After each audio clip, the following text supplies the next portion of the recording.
Hi friends, ரொம்ப ஈஸியான முறையில் நண்டு குழம்பு எப்படி செய்யலாம் பார்க்கலாம் வாங்க. இது சளி இருமலுக்கு நல்லது. வாங்க பார்க்கலாம். ஒரு கடாயில் தேவையான அளவு எண்ணெய் ஊற்றிக்கிறேன். எண்ணெய் நல்லா காஞ்சதும் கொஞ்சமாக கடுகு சேர்த்துக்கிறேன். கடுகு சேர்த்ததும் கடுகு பொரிஞ்சதும் பொரியறதுக்காக வெயிட் பண்ணுறேன். இப்போது ஒரு தட்டில் கொஞ்சமாக வெந்தயமும் சோம்பும் எடுத்து வச்சுருக்கேன். அது கூட கருவேப்பிலையும் எடுத்து வச்சுருக்கேன்.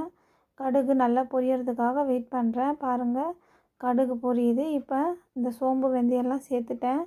வெட்டி வச்சுருக்க 2 வெங்காயம் சேர்த்துக்கிட்டேன். வெங்காயம் பொன்னிறம் ஆற வரையும் வதக்கிட்டு பாருங்கள், ஆயிடுச்சு வெங்காயம். இப்போ கூட 2 தக்காளி சேர்த்துக்கிறேன். தக்காளி வதங்கணுன்னு மஞ்சள்தூள் உப்பு சேர்த்துக்கிறேன். தக்காளி நல்லா வதங்கிடுச்சு பாருங்கள்.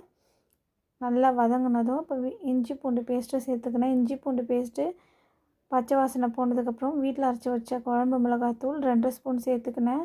அது கூட மசாலா அரைச்சி வச்சுருக்கேன். ஒரு வெங்காயம், ஒரு தக்காளி, தேவையான அளவு மிளகு, சீரகம், பூண்டு இதெல்லாம் போட்டு அரைச்சி இப்போ இதோடு சேர்த்து பச்சை வாசம் போகிற வரையும் வதக்கி விடணும்.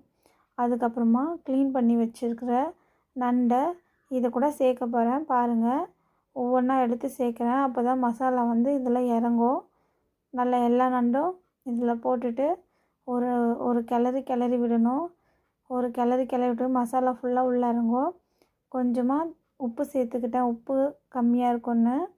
அப்புறமா தண்ணி சேர்த்துக்கிறேன். தண்ணி சேர்த்து இப்போது ஒரு நல்ல கொதி வந்த பிறகு பார்க்கலாம். பாருங்கள், நல்லா கொதிச்சிட்ருக்குது. மறுபடியும் நான் மூடி போட்டு கொதிக்க விட போகிறேன், தண்ணி சுண்டுற அளவுக்கு.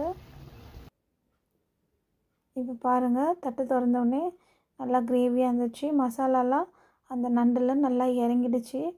இது போல் நண்டு குழம்பு நீங்களும் வச்சு பாருங்கள். சளி இருமலுக்கு நல்லது.